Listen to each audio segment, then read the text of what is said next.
Denver's homeless community and their advocates standing up to police. You could have a bad choice in your life. Karma can catch you. You could be right out here with us. The protests taking shape as so-called sweeps to clean up encampments become more frequent. Plus, the push for more flu shot participation this year as health experts prepare for the pandemic and flu seasons to merge. And a city on fire, the chaos erupting as police in Wisconsin are caught on camera firing several shots into the back of an unarmed black man. Denver7 News at 11 starts now. And thanks for joining us on Denver7 News. I'm Brian Sanders. We have new information this morning about the condition of Jacob Blake. He is the unarmed black man who survived a police shooting in Wisconsin. A viral video shows officers firing shots at Blake as he walked away from them, shooting him in front of his children. Blake's father now says he's experiencing paralysis from the waist down. Blake's father says doctors don't know yet if that damage is permanent. Cell phone video of the shooting has now gone viral, sparking violent protests. Demonstrations began peacefully with calls for officers to be fired and charged, but overnight vandals tore apart storefronts and set massive fires. Civil rights attorney Benjamin Crump, who represents the Blake family as well as George Floyd's and Breonna Taylor's families, says unrest like this is a symptom of a greater problem. I said, this is the time now in America that we need systematic reform to change the culture and the behavior of policing in America. And if we don't, we're going to continue to see these hashtags, and we're going to continue to see protests in different cities, and cities are going to be on fire because people are saying enough is enough. In Denver, meanwhile, hundreds of people gathered peacefully at Manual High School last night to call for change. The gathering for Jacob Blake came on the one-year anniversary of Elijah McClain's encounter with Aurora police. A new public safety program is in the works in Aurora. It would divert nonviolent 911 calls away from police and replace them with a two-person medical team. Between the Denver Alliance for Street Health Response, or DASHER, and Aurora City Council members, the prospect of the program has been in the works since January. They say it's modeled after a crisis assistance program in Oregon and Denver's STAR program. Both use a paramedic and a clinician to respond to calls dealing with mental health, addiction, and homelessness. For me, it means that we can treat our community more humanely when they're experiencing crisis, that we can talk to people that need help. They don't need to be jailed, they don't need to be criminalized, they just need help. Aurora's Public Safety Committee is set to discuss the program Thursday and will decide whether to move it forward to the full City Council. A few tense moments between protesters and Denver police today as officers moved in to clean up a homeless encampment near downtown this morning. Denver7's Micah Smith was there as people turned out to protest the so-called sweeps and police brutality. There have been lots of tense moments here on 22nd Street in between Champa and Stout as city officials have been conducting a cleanup all morning long of this homeless encampment. Now, early this morning, police put up caution tape around this entire block.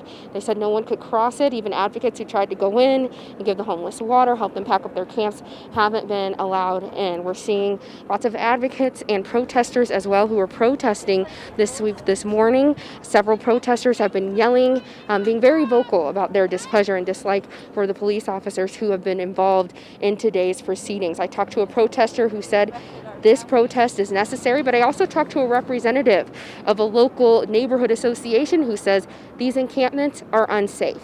It's our belief that in the bigger scheme of things that those encampments, those folks living in these encampments on the streets are actually worse off than if they were able to be dispersed throughout the city.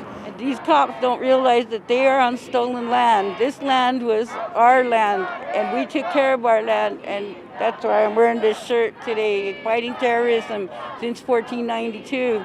And this country is built by stolen hands. Caught in between all of this are the people who are experiencing homelessness right now. Many of them have peacefully packed up their things and moved along, and homeless advocates say they won't be going to shelters, though. They'll most likely go to another encampment closer to a residential neighborhood. Reporting in Denver, Micah Smith, Denver7. Crews continue to battle at least 6 major wildfires across Colorado. Firefighters at the Bluestone and Thorpe fires are holding both around 160 acres and they're both at least 50% contained. The Pine Gulch fire north of Grand Junction is about 47% contained, but it's already scorched about 135,000 acres, holding steady as the second largest fire in state history behind the Hayman fire from 2002. The Williams Fork fire, burning west of Winter Park and Fraser, is about 5% contained at more than 11,000 acres. The Cameron Peak fire in Poudre Canyon is more than 21,000 acres, and firefighters still have not reported any containment there. And the Grizzly Creek fire that had I-70 shut down for a solid 2 weeks is 37% contained right now, and it has burned about 32,000 acres. Hanging Lake is one of the most popular tourist areas in the state, but it looks like it was mostly spared from the Grizzly Creek fire burning in Glenwood Canyon. The U.S. Forest Service took a drone and flew it over the area to see exactly how close that fire got to the lake. And if you take a look, it appears the fire actually jumped over the top of the canyon, leaving Hanging Lake virtually untouched. The Forest Service hopes to restore the surrounding area quickly so we can get back out there hiking soon. And the air quality from the fires has been miserable. As we take a look at the view from our Lookout Mountain camera, on a clear day, you can see clear out to the plains. Today, you can't even see downtown Denver. And so when you combine the smoke from the Colorado and California wildfires, spiking ozone levels and record heat that comes with the summer, the air quality has become dangerous to anyone, not just those with respiratory problems. That's why we've issued a Denver7 Weather Action Day today. Meteorologist Lisa Hidalgo joins us from her home weather center. Lisa. Yeah, it is still hot and hazy. Air quality a huge concern. Still seeing a lot of smoke and haze in the sky, and it's going to continue for the next couple of days, but we do see some nice relief on the way as we get a little closer to the weekend. Today, though, temperatures still soaring well into the 90s. Yesterday, we had a record-tying high of 98 degrees. This afternoon, we're looking at by noon, low 90s, hot and smoky, hazy skies, and then this afternoon out walking the dog to temperatures that are going to be well into the 90s. The record high today is 99. We're calling for a high of 97, so we're going to get pretty close to another record-tying high today, near triple-digit heat down across southeastern Colorado, 70s and 80s in the mountains. There is a huge change on our 7-day forecast. I'll show you that coming up here in just a few minutes. Today, Governor Polis plans to meet with farmers across Colorado struggling through the drought that we're seeing. He'll talk with farmers in the San Luis Valley, and we'll get an update today on just how bad the drought is across the state. But last week, 72% of Colorado was in a severe drought. This week, it is the Republicans' turn to celebrate their candidate, President Trump, and make a case to voters for 4 more years. The live and virtual event featured a mix of headliners on opening night, including the president's son, Donald Trump Jr. ABC's Andrew Dimbert shows us how the party tried to balance a message of optimism for another Trump term and a bleak image of a Democratic presidency. Opening night of the Republican National Convention, GOP leaders unite behind President Trump, applauding his handling of the COVID-19 pandemic and taking action to boost the economy, formally nominating him for re-election. This president has a record of strength and success. The former vice president has a record of weakness and failure. What was billed as a convention celebrating the success and optimism within the Republican Party started off with speakers painting a bleak picture of what would come if Joe Biden were elected. Don't let them destroy your families, your lives, and your future. It starts by rejecting radicals who want to drag us into the dark and embracing the man who represents a bright and beautiful future for all. Sticking to the uplifting tone Trump promised to deliver, the night's keynote speaker and lone African-American Republican Senator Tim Scott delivering this personal message. Our family went from cotton to Congress in one lifetime. And that's why I believe the next American century can be better than the last. Earlier in the day, President Trump kicked things off with a surprise speech after officially becoming his party's nominee. His message focusing less on building the Republican Party up and more on trying to bring his opponents down with unfounded and incendiary allegations. What they're doing is using COVID to steal an election.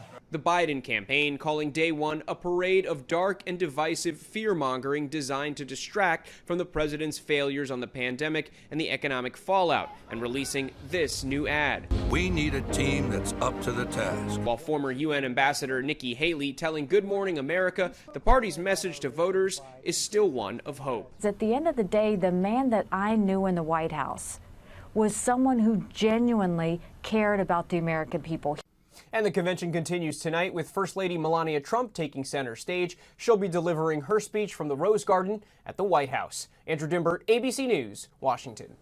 Meanwhile, Democratic State Senator Rhonda Fields was among those watching last night's Republican convention, and she says President Trump says he wants to bring hope to the nation, but all she's seen is chaos from the first term.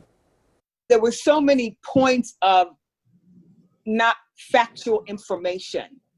We got absolutely nothing from that face-to-face visit that Trump had.